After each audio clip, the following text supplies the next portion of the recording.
무협 토크 주화인마 제 3경. 네, 안녕하세요. 막힌 혈이 거꾸로 뚫리는 팟캐스트 무협 토크 주화인마 그 제 3경에 오신 것을 환영합니다. 어떻게 야부님 그동안 어떻게 지내셨는지요? 예, 멋있네요. 막힌 혈이 거꾸로 뚫린다는 표현이. 멘트를 좀 바꿔봤습니다. 예, 좋아요.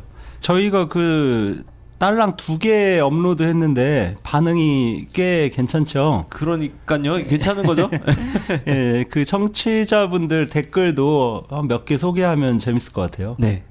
제가 가장 인상적인 댓글은 최근에 오늘 이렇게 올라온 댓글입니다. 네. 어머님께서 댓글을 달았어요. 아, 정말요? 예, 제목이 네. 그 댓글을 단 사람 이름이 네. 니놈 M이다. 라는 분입니다. 어머님 안녕하세요. 그치. 어머님 안녕하십니까? 설날 때 뵀던 것 같은데. 예, 니놈 M이다 님께서 댓글을 달아주셨습니다. 네. 예, 댓글 내용은 좋아요 100만 개. 예, 저희 어머님께서 이런 댓글을 달아주실 줄은 제가 상상을 못했네요. 닉네임을 비해서는 조금 약하지 않았나? 예. 내용이 좀 약하지 않았나? 또 어떤 댓글 좀 있었나요? 저는 그 전에 있는 댓글 그 고속 복사 용진님. 고속 복사 용지 대형. 그 댓글과 또 후원을 해주셨어요. 그쵸. 예. 고속 복사 용지 대형님께서 저에게 흔쾌히 쾌척을 해주셨습니다. 예, 후원을 그 이경 그 방송에 대해서 네. 후원을 해주셨습니다. 감사합니다. 그래서 뭐 이렇게 제안도 해주셨어요. 막 영문의 그 주인공들만 다루지 말고 주변 인물들도 그렇죠. 좀 소개해 달라. 네. 뭐 사통천, 뭐 팽년호, 양자옹, 영지상인, 예, 그리고 신조협녀의 뭐 소상자. 니마성, 마광자, 윤극서 네. 뭐 이들을 개그 4인방이라고 표현하셨는데 재밌죠? 영지상의는 제가 알기로 약간 간손미 느낌 아니었나요? 그렇죠. 이게 사실 캐릭터들이 저는 이렇게 개인적으로 그렇게 좋아하는 이런 매력적인 캐릭터들은 아닌데 좀 써주시니까 퍼뜩 기억나는 그 정도의 캐릭터였지만 하지만 그 또 찌질함의 매력이 그렇죠. 있기 때문에 저희가 한번 그 다뤄봐야겠죠. 조연들만 모아가지고 특집 방송을 해봐도 재밌을 것 같아요. 그렇죠.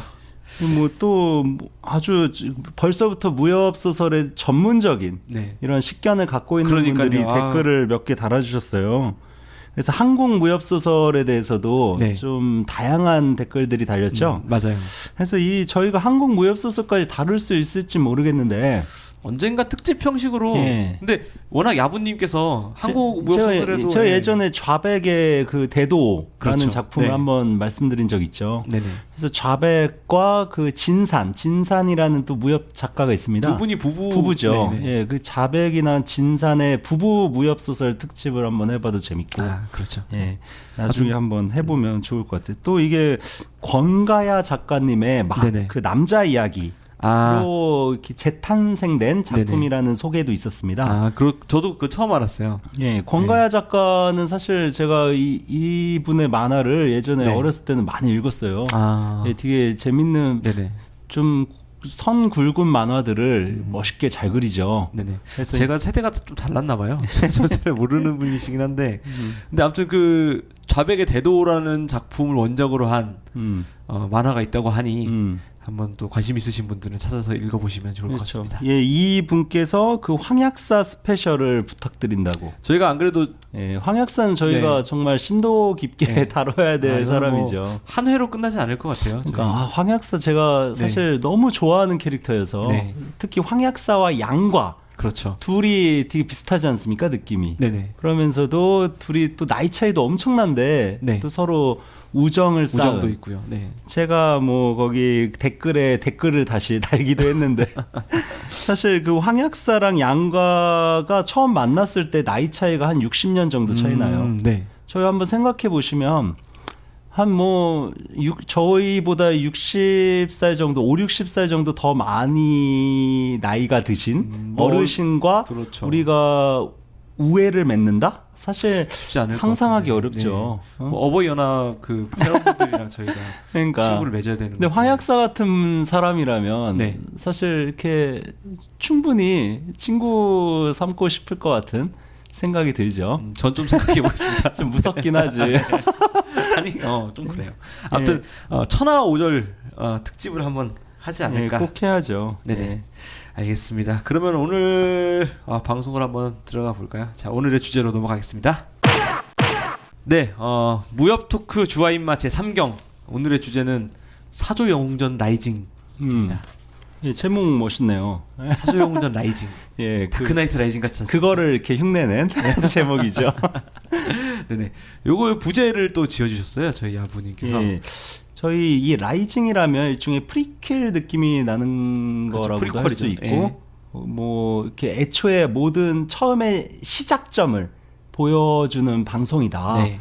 그래서 일단 저희가 곽정이나 황용이나 천하오절을 이야기하기 이전에 그 전사가 되는 네. 그 사건들, 인물들을 몇 개 다룰 필요가 있다고 생각이 들었어요. 네. 이 영문을 처음 접하는 청취자분들을 위해서라도 그 역사적인 배경, 네. 그리고 그 영문 3부곡의 가장 중요한 핵심적인 그 병법 비급이라고 할 수 있는 무목유서와 관련된 네. 그 인물을 저희가 한번 다루어야 나중에 구음진경, 그렇죠. 구양진경 이야기할 때 그 연결시켜서 뭔가 그 의천도룡기까지 이야기를 이어지는. 쭉 이렇게 횡단해서 할 수 있을 것 같다는 생각이 맞아요. 들었어요. 이 방송 들으시고 좀 다시 한번 사조영웅전 읽어보셔도 좋을 것 같아요. 저는 처음에 읽을 때 이러한 뭐 배경 지식이 전혀 없이 읽었어가지고 악비가 누군지 뭐 처음에 저도 중학교 때인가 읽었을 때는 악비가 이게 무슨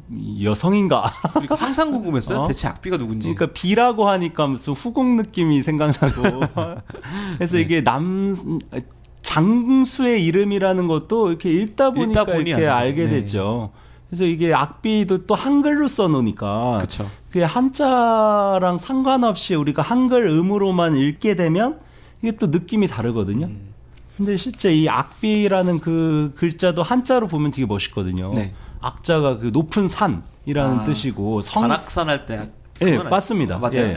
그리고 비가 그 날 비자거든요. 네네. 이 악비라는 장수가 처음에 이제 태어났을 때 어머니가 그 처음에 아이를 그 낳았을 때 그 새가 뭐 날라와서 뭐 이렇게 옆에 앉았었다는 무슨 그런 설화 같은 게 남아 있어서 그래서 이름을 비라고 지었다라고 그러더라고요. 네네. 예. 네, 뭐 그러면은 뭐 악비나 아무튼 여러 가지 사조영웅전을 읽으시기 전에 한번 들어주시면은 좋을 만한 내용들을 오늘 다뤄보도록 하겠습니다. 예. 그래서 일단 그 제가 몇 개 문장들을 좀 뽑아봤어요. 네. 이 오늘 다루려는 내용과 관련해서 네. 처음에 이 배경과 관련해서 뽑은 문장이 이겁니다. 사실 송나라가 이 시기가 이제 남송에서 북송으로, 북송에서 남송으로 네. 일종의 전환기라고 할 수 있는데 네. 영웅이 등장하려면 시대가 화평해서는 안 돼요. 그렇죠. 난세여야 돼. 네. 근데 난세를 초래한 그 원인이 우리는 보통 이제 금나라 그 여진족 네. 오랑캐 침략이라고 생각하잖아요. 네. 근데 김용 선생은 소설 초두에서부터 명백하게 밝히고 있어요. 이게 단순히 금나라의 침략 때문에 그 난세가 시작된 게 아니라 네. 송나라 조정이 처음부터 외란을 초래했다. 아하. 그거를 이렇게 명확하게 서술한 문장들이 몇 개가 있습니다. 네. 한번 읽어볼게요. 네. 황제와 백관들은 매일 가무 음주와 주지 육림 속에서 지내고 있었으니 강토의 수복 같은 것은 아예 안중에도 없었다. 그동안 비록 몇 명의 우윤문과 같은 명장과 어진 재상이 있기는 했지만 기둥 하나가 큰 집을 지탱할 수 없듯이 마침내 아무 업적도 이루지 못하고 우울하게 사라져버리고 말았다. 부정부패가 만연했던 거군요. 그렇죠. 이게 보통 우리가 내우외란이라고 하잖아요. 네네. 이게 난세를.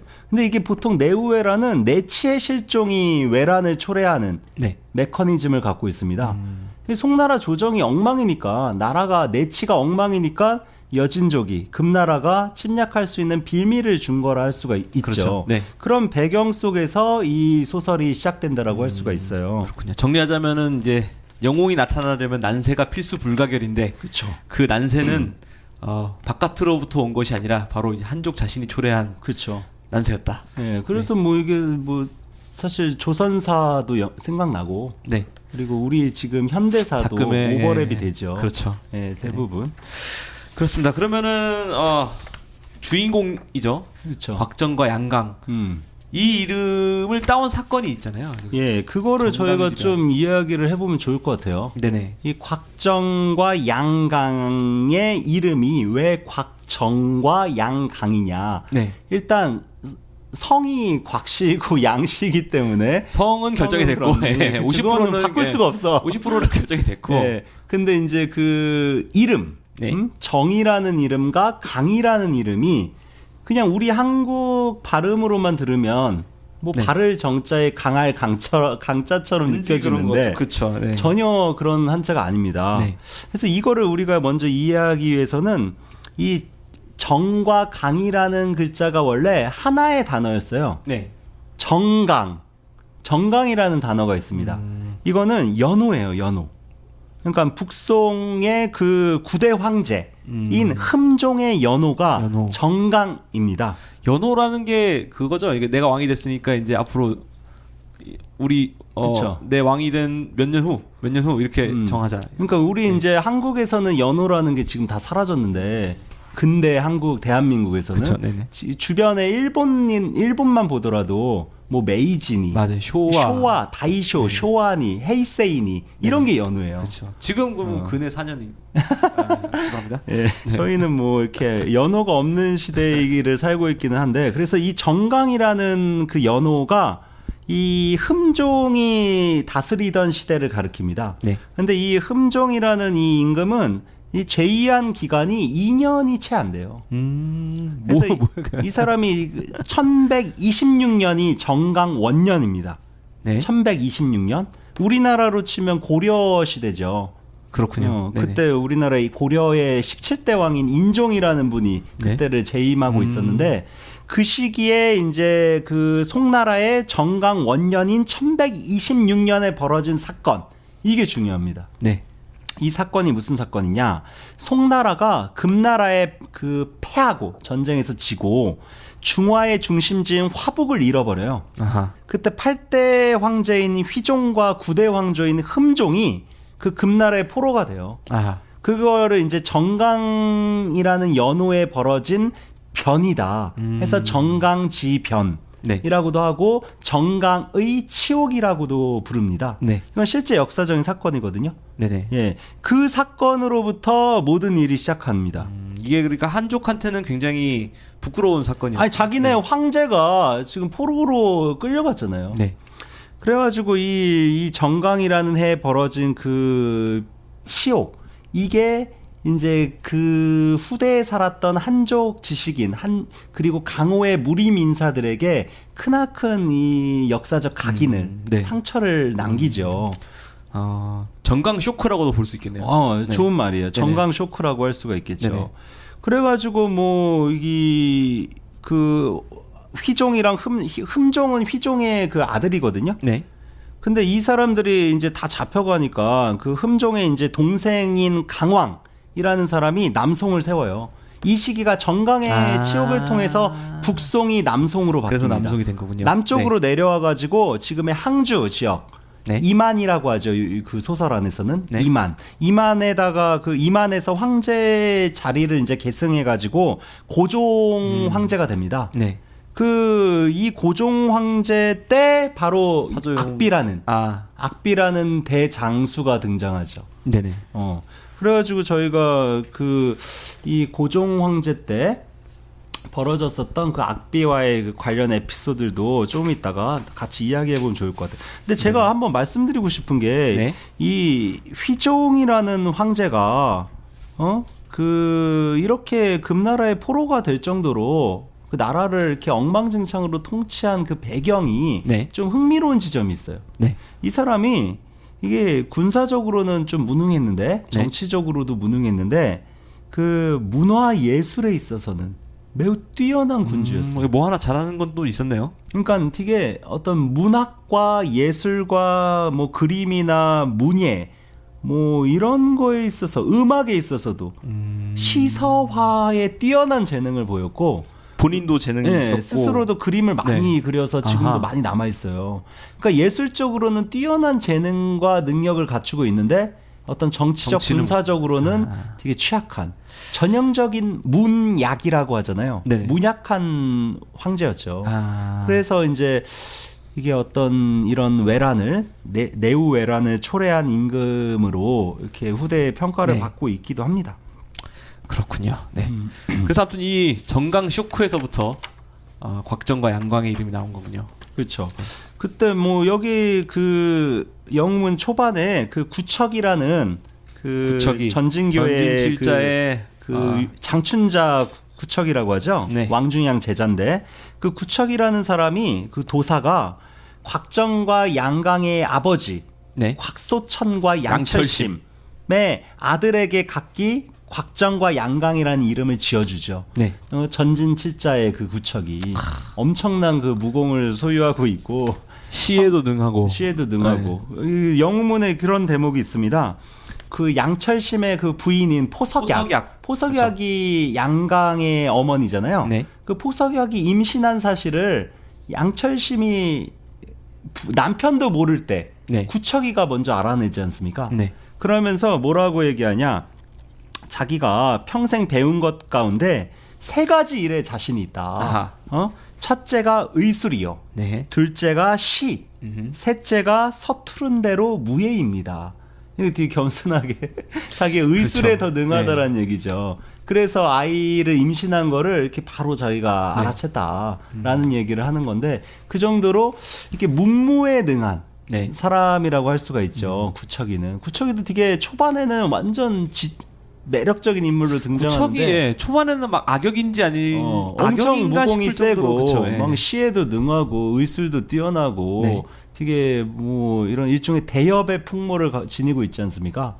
근데 이제 뒷부분 가면 다소 뭐 좀 경솔한 부분도 있고 많이 경솔하죠. 네. 성격이 다혈질이고 작은 오해 때문에 벌어진 이런 사건 사고들이 무지하게 많습니다. 그 오해를 그러니까 바로바로 풀 생각을 안 하고 그 오해에 몰입하는 듯한 느낌이 많더라고요. 그러니까 그래서 이 구척이가 좀 답답한 캐릭터로 뒤에서는 이제 등장을 하는데 그리고 뭐 일단 양강을 제대로 길러내지 못한 책임도 있죠. 구척이한테는. 그렇죠. 네. 그래서 그 구척이 같은 경우를 보면 뭔가 이 뒤에서 그 강남 칠계랑 소모적인 이런 그 무예 대결을 하잖아요. 그렇죠. 그것도 제가 좀 답답했어요. 술 먹기 대결하고. 네. 그래서 이 구척이가 이게 다혈질에다가 지혜롭지 않은 성격이라는 점에서 잘 속아요. 나중에 단천덕이라는 인물에게도 맞아요. 속지 않습니까? 네네. 그러니까 슬기롭게 뭔가 문제를 푸는 능력이 부족해요. 무예나 어떤 시제나 이런 거는 뛰어난데 불구하고 그래서 좀 안타까운 인물이다. 네. 그럼에도 불구하고 이 사람이 멋진 말들도 많이 남기고 그렇죠. 가령 뭐 그 전진칠자랑 대결을 벌일 때 그 무슨 기생집인가에서 대결을 벌이잖아요. 술집에서. 술집. 맞아요. 그때 막 가지낙 그 맹인 그 첫째 있잖아요. 네네. 그 강남 칠계 네. 그 첫째인 그 가지낙과 상대할 때 가지낙이 막 그 맹인인데도 불구하고 대단한 무공을 보이니까 네. 막 이렇게 구척이가 막 이렇게 칭찬을 해줍니다. 그 접시 어려서 접시를 가지고 노신 모양이군. 그러면서 네. 막 그 접시 돌리는 어떤 이런 대단한 능력을 칭찬해 주니까 그 가지낙이 좀 냉소적이고 좀 꼬인 인간이잖아요. 맞아요. 네. 그러니까 내가 어렸을 때 집안이 가난해서 접시를 돌리며 구걸하러 다녔었소. 이렇게 되게 삐뚤어진 컴플렉스 열폭의 발언을 하니까 이 구처이가 이런 말을 하죠. 영웅은 출신을 따지는 것이 아니오. 그러니까 출신이 아무리 비천해도 이게 상관없다. 영웅과 출신 오히려 미천한 출신이기에 대단한 영웅이 될 수 있다라는 말을 초반에 구척의 입을 통해서 보여주고 있죠. 그렇군요. 사실 곽정도 뭐 양과 같은 경우 출신이 다 안 좋잖아요. 맞아요. 아니 뭐 좀 뒤에 얘기긴 한데 뒤에 만약에 의천도령기에 그 장산봉도 비슷한 말을 하지 않습니까? 장산봉도 그렇죠. 장산봉도 은소소를 처음에 봤을 때 그 장취산의 아내죠. 마교 출신의 마교가 아니라 천은교였죠. 천은교 그치. 출신의 은소소를 보고 이제 그런 얘기를 했던 것 같아요. 뭐 출신 그 과거에 했던 악행보다 앞으로 새 사람이 되는 게 중요하다. 그렇죠. 그러니까 일단 부모라는 출신, 네. 그리고 과거에 자기가 했던 과거의 행적이라는 그런 전사들이 사실 지금의 나를 규정하고는 있지만 거기에서 규정받고자 하지 않을 때, 거기서 벗어나고자 할 때 거기서 이제 영웅이 자각적으로 등장한다라고도 볼 수가 있죠. 야부님께서도 방금 되게 멋있는 명대사를 알신 것 같네요. 얘기 하나만 더 해볼게요. 예. 구척이도 이 실존 인물이죠. 구척이 실존 인물이죠. 네네. 실제 이 사람이 뭐 무공을 잘했었을지는 모르겠어요. 맞아요. 예.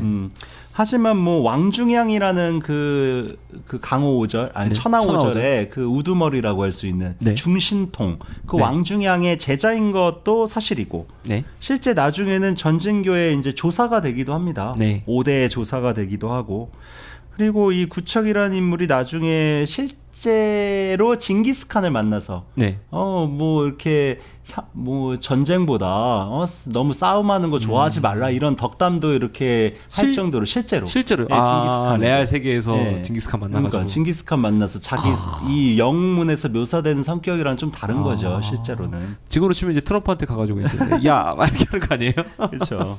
그래서 아무튼 이 구척이라는 인물이 좀 초반에는 되게 아주 비중이 높은데 뒤에 가면 뭐 공기가 되죠. 아주 그 무공 능력치에 있어서도 거의 뭐 이렇게 공기가 되고 좀 성격도 좀 하는 일도 좀 이렇게 마음에 안 들고. 그렇지. 고종이 살았던 아까 말한 그 강왕 고종이 살았던 시대에 그 관련해서 좀 우리가 한번 같이 이야기해 보면 좋은 대목이 있어요. 이거는 이게 영문 1권에도 나와 있는 대목인데. 이 고종의 아버지가 휘종이고 고종의 형이 흠종이거든요.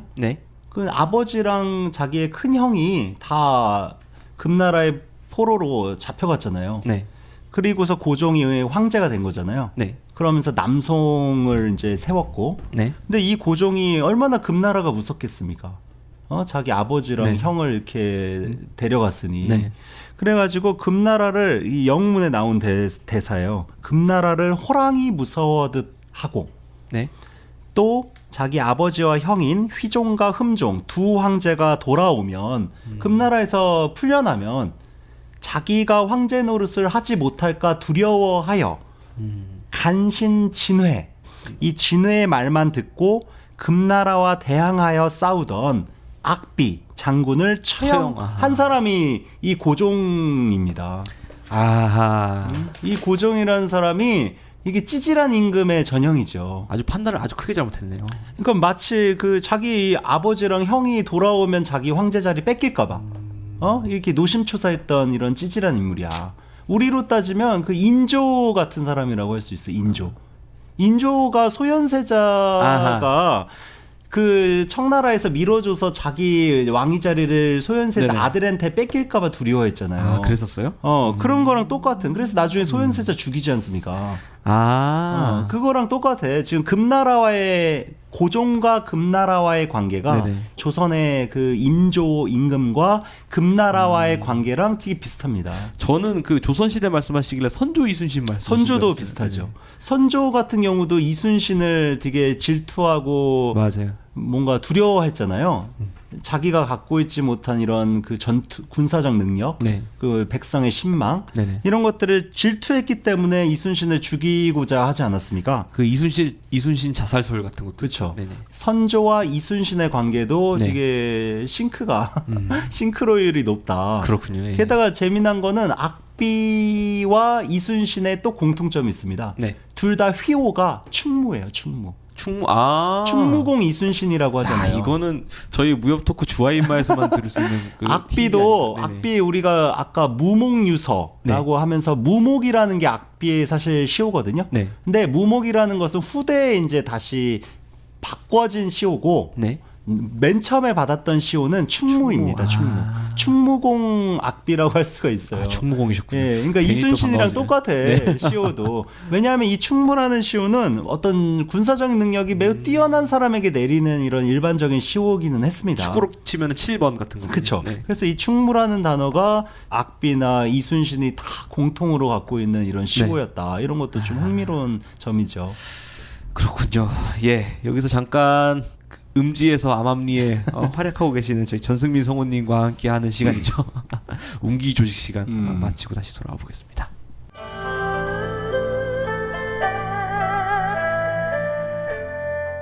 운기 조식의 시간입니다. 간밤에 겨울 귀뚜라미가 계속 울어대고 꿈에 놀라 깨어보니 시간은 이미 삼경. 일어나 홀로 계단을 돌아 내려가니 아무도 보이지 않고 주변 밖으로 어슴풀에 달빛이 비치네. 늙어서까지 공명을 탐하니 옛산의 늙은 송죽이 귀향길을 가로막네. 근심을 요쟁으로 풀고자 하나 지음은 별로 없고 끊어진 현의 가락 누가 들어줄꼬. 네, 운기 조식 잘 마치고 오셨는지요? 악비의 시. 악비의 사라고 하더라고요. 소중산이라는 소중산. 사 들어봤습니다. 저희가 악비 이야기를 할 거라서. 예. 이 소중산이라는 시가 좀 쓸쓸한 내용이죠. 네. 이게 아무래도 이 시를 쓴 그 시점이 그 진회, 그 간신배인 그 진회한테 모함받고 그 군권을 빼앗긴 시기로 추정된다고 연구자들이 그러더라고요. 그래서 아무튼 이 시가 좋네요. 네, 이렇게 들으니 그러면 저희 그 두 번째 주제 들어볼게요. 악비에 대해서 본격적으로 한번 이야기를 해볼까요? 일단 악비가 대장군이라고 하니까 뭔가 뭐 우리 최영 장군처럼 고려 말에 막 나이 막 7, 80까지 그 백전노장의 느낌이 나지 않습니까? 저 막 그 황충 어만 이 정도일 줄 알았어요. 근데 되게 젊은 나이에 죽었어요. 전공을 이렇게 세웠던 시기도 막 20, 30대의 젊은 나이였고 실제 그 진해한테 모함을 받아서 고종 황제에 의해서 그 참수를 당한 것도 우리 나이 만 나이로 한국의 만 나이로 38살? 생각보다 되게 젊었군요. 정말 젊은 거죠. 40에 죽었다라는 게. 최소한 60은 됐을 줄 알았을 텐데. 그러니까 느낌은 60 넘은 느낌인데 그러니까요. 아무래도 그 시절에는 뭐 초중고 교육에 대학까지 맞춰야 회사를 들어가는 시기도 아니고 그쵸. 10대 때부터 자기가 능력이 있으면 무엇이든 할 수 있는 어떻게 보면 지금 시대보다 나이 제한은 나이 젊어서 뭔가 피해보는 게 더 적은? 젊어서 투표도 못하고 지금 시대에는. 저희는 뭐 이렇게 군대도 가고 세금도 내는데 투표권은 없어. 18세 같은 경우. 그렇죠. 18세 같은 경우. 요즘 같은 경우 좀 그렇죠. 아무튼 악비가 젊었다 생각보다. 매우 젊었다. 젊어서 죽었다. 그래서 악비를 보통 이제 영문에서도 악왕이라고도 호칭하거나 왕으로. 그리고 악무목 그 시호인 무목을 이렇게 붙여서 악무목이라고 부르기도 하죠. 그래서 이 악비라는 캐릭터가 되게 실제 역사적인 이런 인물로서의 악비와 그 삼부곡에 등장하는 그 악비가 조금 달라요. 어떤 차이가? 엄청난 영웅으로 그려지고 있다는 거죠. 이 소설에서는. 그럼 실제서는 소설만큼 그렇게 영웅은 아니에요? 실제로는 영웅이긴 영웅인데 현대 중국에서 막 동북공정이니 뭐니로 그 악비를 이제 다시 재조명하는 이런 흐름들이 있습니다. 왜냐하면 아무래도 악비는 한족의 영웅이다 보니까. 근데 지금의 그 중화인민공화국은 한족의 나라라기보다는 소수민족들까지 다 아우르는 이런 통합적인 제국으로 뭔가 나아가고자 하는 정책 방향을 갖고 있거든요. 그러다 보니까 한족의 영웅을 너무 띄우는 거는 좀 곤란해진 거야. 현대 중국에서는. 그래서 악비를 상대적으로 약간 낮추고 진회 같은 간신을 상대적으로 약간 올려서. 왜냐하면 진회는 그 금나라와 이렇게 화친을 맺자라는 주화파거든요. 악비는 주전파예요. 금나라랑은 타협할 수 없다. 지금 한족의 입장에서는 주전파인 악비가 더 영웅이지만 뭔가 이렇게 여러 민족들이 이렇게 아울러서 서로 평화롭게 공존해야 되는 시대에는 진해 같은 이런 주화파가 좀 더 긍정시되는 면모가 있습니다. 네네. 그래서 이 악비 같은 경우 실제로 대단한 이런 장수기는 했으니까 그거를 요즘 현대 중국에서도 중국 최대 영웅이 누구냐라는 질문을 하면 첫 머리에 꼽히는 영웅이 악비라고 합니다. 그 정도로 중국 최대 영웅인 거는 맞거든요. 이게 일종의 실제랑 별도로 많은 사람들이 여전히 현대 중국인들도 그렇게 생각하고 있다. 무의식적으로. 그래서 이제 영문에서도 이 악비가 되게 중요한 그 배경 인물로 등장하지 않습니까? 3부작을 통틀어서 계속 이름이 나오는 사람이죠. 그러면 이 악비가 구체적으로 대체 어떤 활약을 했길래 이렇게 영웅으로 추앙을 받는 건지. 일단 악비는 이게 악비도 아까 저희가 출신 얘기를 했었잖아요. 악비도 출신이 안 좋아요. 빈농 출신이야. 가난한 농민의 자식입니다. 그런 빈농 출신인데도 불구하고 이렇게 시대가 난세에 접어드니까 뭔가 분연이 떨치고 일어나 뭐 악가군은 그 관군이 아니에요. 일종의 의용군입니다. 자기 군대를 만들어서 금나라에 대적해서 싸운 거죠. 그래서 엄청나게 출중한 이런 공을 세웁니다. 그러니까 이제 금나라 병사들이 이런 얘기까지 했어요. 태산을 움직이는 건 오히려 쉽다. 하지만 악비의 군대를 움직이기는 어렵다. 그 정도로 금나라 군사들이 무서워한 그 한족의 그 군사 영웅이라고 할 수가 있죠. 근데 이런 그 악비가 죽게 되는 과정도 되게 서글픕니다. 실제 이제 금나라 대장, 그 당시 악비랑 싸우고 있던 금나라 대장 중에 올술이라는 금나라 대장이 있었는데 그 사람이 악비한테 계속 여러 번 패전을 하니까 도망가려고 그랬어요. 개봉을 버리고 퇴각하려고 그랬는데 그 북송의 수도를 포기하고 그러니까 이제 그 밑에 있던 이제 참모 중에 하나가 그 금나라 그 장수에게 이런 조언을 해요. 끝까지 수비를 해라. 예로부터 간신히 조정해서 전횡하면 외지에서 아무리 뛰어난 장군이라도 공을 세우지 못한다. 그래서 곧 송나라 내부에 변란이 일어날 것이니 저 뛰어난 영웅을 저 송나라 부패한 이런 조정의 알아서 그 간신들이 놔두질 않을 것이기 때문에 좀만 우리가 참고 버티면 악비가 실각하거나 죽을 테니까 그때 우리가 승기를 잡을 수 있다. 그 사람 정치 감각이 상당히 좋네요. 그러니까 이게 송나라를 잘 꿰뚫은 거죠. 송나라가 그 정도로 엉망진창이었다는 거죠. 밖에서 보기에도 엉망이었던 거군요. 그렇죠. 밖에서 그러니까 금나라 같은 경우는 되게 단순히 오랑캐 이민족 나쁜 놈들 악이라고 우리가 지칭할 수 없을 정도로 되게 건강한 어떤 세계인식과 상황 판단들을 보여주는 장면들이 영문에도 많이 묘사되고 있어요. 송나라 조정의 관료들보다 똑똑하다는 겁니다.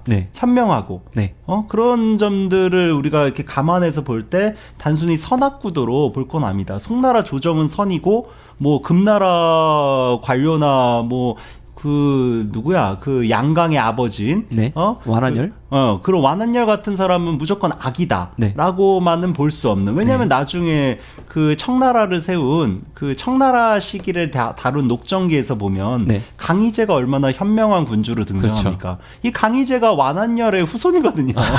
뭐 따지고 보면 그렇네요. 완한홍열의 먼 후손이. 완한열도 왕가 자식이니까 여섯째인가 그렇죠. 나중에 강희제까지 이어지는 그 피해 흐름이 혈통이 있다는 거죠.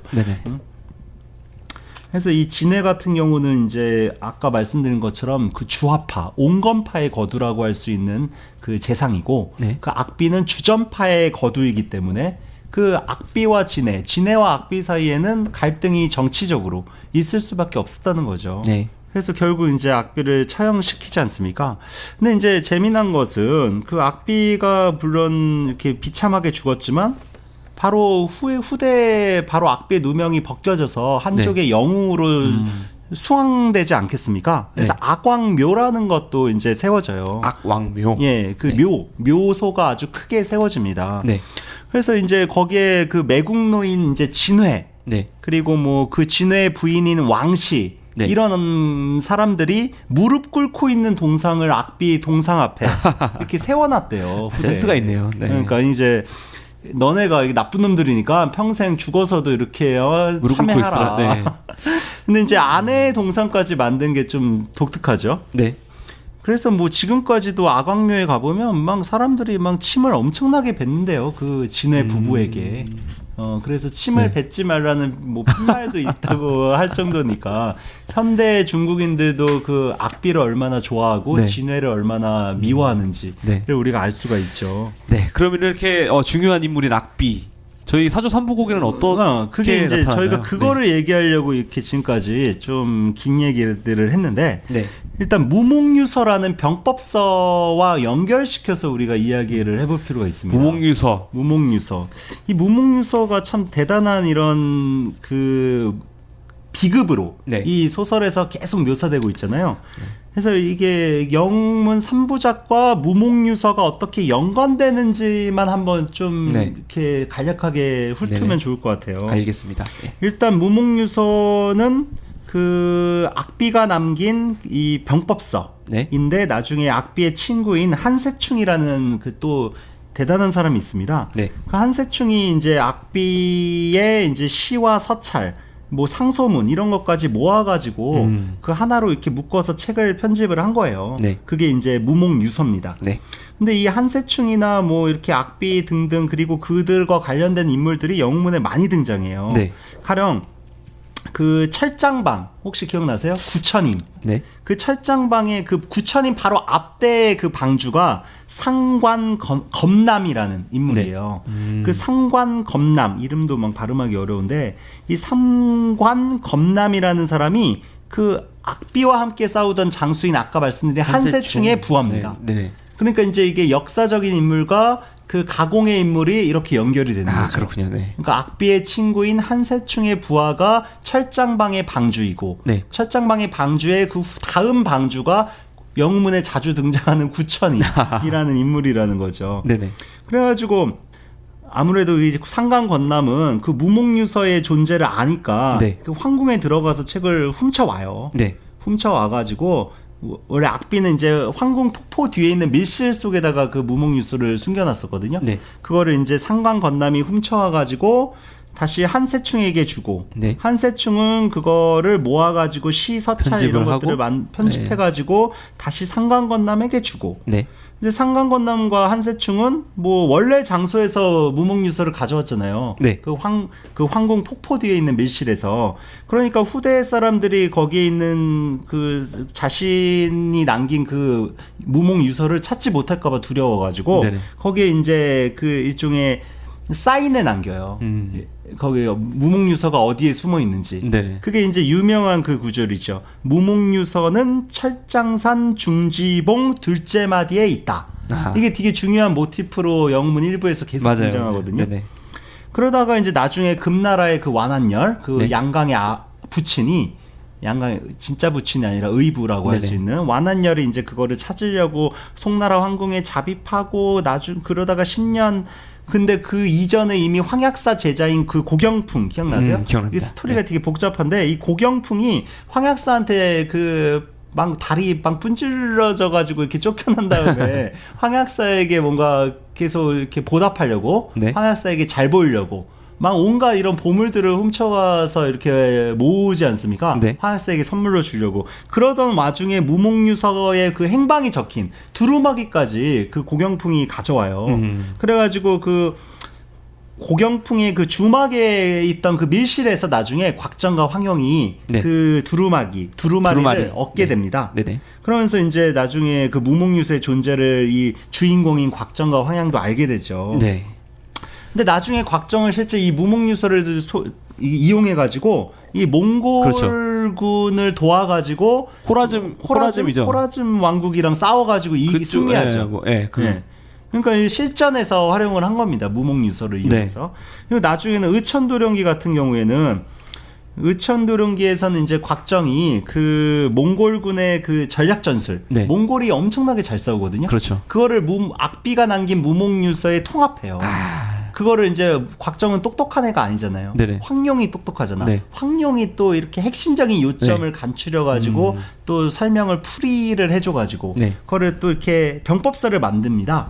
그게 이제 의천도령기에 나와 있는 병법서 도령도 안에 들어있던 무목유서 버전이 계속 업그레이드 되는 거예요. 버전 한 1.3 정도 되겠군요. 네. 거기에 이제 구음증경이랑 함께 이제 도화도에 보관하고서 그 의천검과 도령도에 그 위치를 표시하지 않습니까? 맞아요. 네. 그게 이제 3부의 핵심적인 이제 스토리인데 그러다가 이제 3부 끝날 때쯤에 주지약.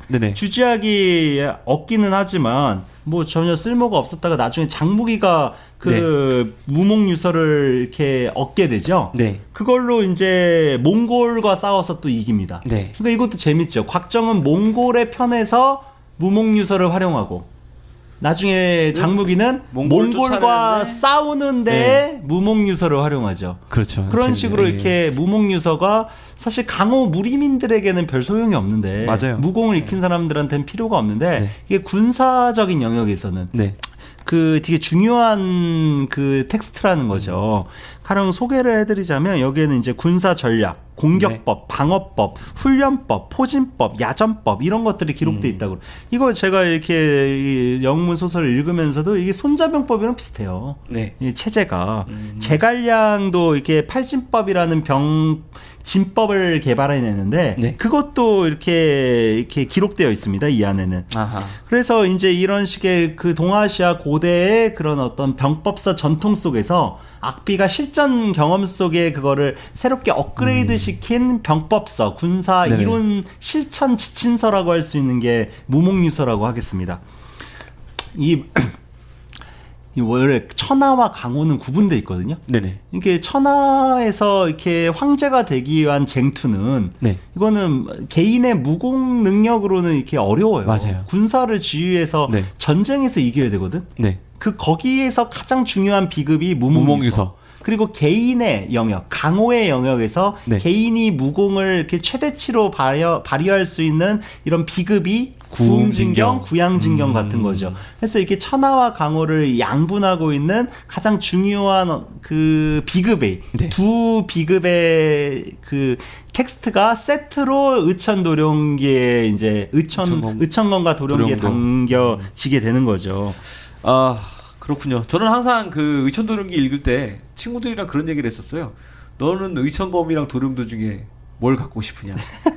야부님은 어떤 걸 갖고 싶으시죠? 이게 뭐 저는 사실 둘 중에 하나를 선택하라면 근데 제가 지금 헷갈리는데 무목유서가 도령도에 있고 그 구음진경이 의천검에 저는 개인적으로는 그 구음진경이 탐이 나서 아니, 저도 항상 구음진경이 탐이 났거든요. 그러니까 무목유서는 솔직히 뭐 그렇게 대단하다고는 하는데 소설 내에서 대단해 보이는 건 구음진경이 좀 대단해 보이고. 그렇죠. 아무래도 이렇게 무림 강호를 배경으로 한 소설이다 보니까 그 무공 비급이 더 중요한 그 아이템이라고 할 수가 있고 그리고 저는 개인적으로 근데 저는 구음진경보다 구양진경이 더 좋더라고요. 원숭이 배를 갈라서 드신 걸로. 구음진경은 그 매초풍의 그 음유한 그 구음백골조, 구음백골조 같은 좀 음유한 무공으로서의 성격이 있다면 구양진경은 양이라는 그 단어에서처럼 알 수 있듯이 내공에 관련된 그래서 훨씬 더 좀 이렇게 좀 양강한 이런 느낌이 강한 무공 비급이어서 물론 구음진경과 구양진경도 이렇게 상호 보조적인 또 비급이라는 것을 우리가 이해하고 있음에도 불구하고 굳이 선택하자면 뭐 사실 제가 개인적으로 더 좋아하는 거는 구양진경보다 더 좋아하는 거는 그 독고구검. 독고구검이 저는 개인적으로 가장 멋있더라고요. 왜냐면 그거는 일종의 초식이 없는 무초식으로 유초식을 제압하는 거거든요. 무검 승유검의 경우. 그렇지. 그러니까 원리와 어떤 법칙이 을 완전히 망각한 상태에서 가장 초절대적인 원리 법칙을 만들어내는 그 검급이기 때문에 그게 좀 매력적으로 묘사가 되었죠. 일단은 그러면 의천검과 도령도 중에서는 의천검이 가지고 싶으신 거죠. 저는 항상 근데 그 도령도가 솔직히 작품 초반에 나오기도 하고 멋있잖아요. 도라는 게 묵직하고. 멋있죠. 제가 사선을 또 좋아해서 도령도를 갖고 싶었는데 안에는 항상 무목유서가 있어서 도령도를 가지면 내 무목유서를 그때는 모르니까. 그리고 뭐 둘 다 있어야 그거를 가질 수가 있고. 그래서 항상 그 의천검을 마지못해 선택했는데 오늘 이후로는 제가 도룡도라고 자신 있게 말을 할 수가 있을 것 같습니다. 예, 아유 좋습니다. 네네. 그리고 여기 그 마지막으로 제가 본문에서 좀 이렇게 재미있는 대목이 악비와 관련해서 재미있는 네. 대목이 있어서 한번 그 부분도 같이 소개해드리면 좋을 것 같아요. 네. 그 곽정이 그 몰래 여기 영문 보면 몰래 남이 하는 얘기를 엿듣는 장면들이 정말 엄청나게 많이 많죠. 나오잖아요. 그러면서 사건 사고들이 생기고 특히 주막 같은 데서 요즘으로 치면 그거 같아. 스마트폰 문자를 누군가 우연히 그치. 발견한다. 이런 도감청 같은 거 쓸 수도 있고 만능 전개죠 일종의. 네. 그러니까 그때 이제 곽정이 양강 자기의 형제인 네. 양강과 구양봉 서독 구양봉의 그 대화를 엿듣는 장면이 있어요. 네. 거기서 양강이 무슨 소리를 하냐? 자, 한번 읽어보겠습니다. 네. 악비와 한세충을 영웅이라고들 하지만 황제가 죽으라면 죽고 병권을 해체하라면 해체했으니 제 아무리 영웅이라 하더라도 명령을 쫓을 수밖에 없는 것이 아니겠습니까? 그것만 보더라도 황제의 위엄 앞에서는 꼼짝 못하는 게 아닐까요? 라고 양광이 말하는 것을 곽정이 엿들어요. 네. 그러니까 서독 구양봉이 뭐라고 얘기를 하냐? 그렇습니다. 어리석은 군주가 제위에 앉아 정권을 잡고 있으면 제 아무리 영웅호걸이 많다 하더라도 다 무용지물이죠. 이게 멋진 말 있어요. 멋지네요. 구양봉 말도 멋있지만 이 양강의 말은 좀 문제적인 발언이에요. 네. 왜 문제적이냐? 황제가 죽으라고 하니까 죽은 게 악비잖아요. 네. 그래서 양강은 악비 같은 대장군의 이런 군사적 능력보다 더 대단한 게 황제의 권력이다. 네. 그러니까 완전 국가 권력을 옹호하는 발언이죠. 네. 근데 이제 곽정이나 구양봉이 있는 세계는 그 국가 권력, 황제 권력이 미치지 않는 그 강호 아니겠습니까? 네. 강호의 무림인사라면 이게 황제가 죽으라고 한다고 죽습니까? 안 죽죠. 안 죽지. 도망치죠. 도망치고 살고 나중에 복수하지. 네. 그러니까 이게 양강은 무림인사로서의 성격도 갖고 있지만 네. 자기 의부인 완한열 때문에 어려서부터 왕자 네. 대우를 받으면서 마치 금수저도 아니면서 금수저처럼 자란 캐릭터잖아요. 네. 강호의 무림으로서 그 국가 권력에 대항하는 이런 무림인사로서의 성격이 없습니다. 네. 매우 결여되어 있어요. 그런 점에서 곽정과 양광의 그 성격이 어떻게 갈라지는지도 알 수 있죠. 네. 곽정은 전형적인 무림의 인사거든요. 네네. 반면에 양광은 전형적인 이런 국가 권력, 황제 권력 안에 자기가 포함되어 있는 거고. 네네. 그런 점에서 좀 곽정과 양광의 캐릭터가 여기서도 갈라진다. 네. 알겠습니다. 예, 오늘 무협토크 주화인마 3경 이렇게 뭐 재미있는 이야기, 악비에 대한 이야기 많이 나눠봤는데요. 뭐 오늘 그래서 어떻게 좀 네. 제가 오늘 했었던 내용들을 좀 한마디로 이렇게 압축을 한다면 네. 한번 제가 이렇게 멘트를 한번 뽑아왔는데 네. 저는 강호의 매력은 국가에 대항한다는 점에 있는 것 같아요. 국가 권력에 대항하는 무협의 세계. 이게 저는 강호의 매력이라고 생각하거든요. 천하에 대항하는 강호. 네. 저는 이런 게 매력이라고 생각합니다. 왜냐하면 우리 시대는 국가 권력이 미치지 않는 영역이 없거든요. 없죠. 근데 이제 중세 동아시아는 특히 중국 같은 경우는 땅덩어리가 넓다 보니까 뭐 이렇게 도망칠 때도 많고 숨을 네. 때도 많아요. 뭐 도화도 황약사가 있는 전진칠자, 도화도. 강남 7개, 네. 뭐 수많은 무림인사들이 각자 자기의 이런 영역에서 뭐 나름 평화롭게 잘 나름 살고 이렇게 있어요. 원래 네. 하던 대로 똑같이 네. 살고 있잖아요. 이게 저는 매력인 거예요. 그렇군요. 예. 저희의 무림인 이제 팟캐스트의 강호에서 한번 그러니까. 예. 그러니까 잘 해봐야겠죠, 이제. 국가에 대항하는 어떤 강호를 지금 네. 우리 시대에도 한번 생각해 보자. 저희 시대에도 강호랑 똑같진 않겠지만 뭐 국가 권력과 일정하게 거리를 두고 긴장 네. 관계를 맺고 있는 제3의 지대가 필요하지 않겠어요? 네. 제3지대로는 어디서 많이 들어본 것 같은데 혹시 그 3지대랑은 좀 다르죠. 네. 왜냐면 그 알겠습니다. 3지대는 뭐 국가 권력 안에서 3지대를 만드는 거니까. 네, 알겠습니다. 오늘도 알찬 시간 만들어주신 야부님 감사드리고요. 저희는 다음 제 4경에서 더 재밌는 주제, 더 생각해볼 주제를 가지고 이야기 나눠보도록 하겠습니다. 네, 예, 감사합니다. 감사합니다. 존명. 본 방송은 인문예술 공유지 물레단, 전산실의 청개구리, 그리고 북극곰 사운드 및 많은 동료 뮤지션들의 도움으로 제작되었습니다.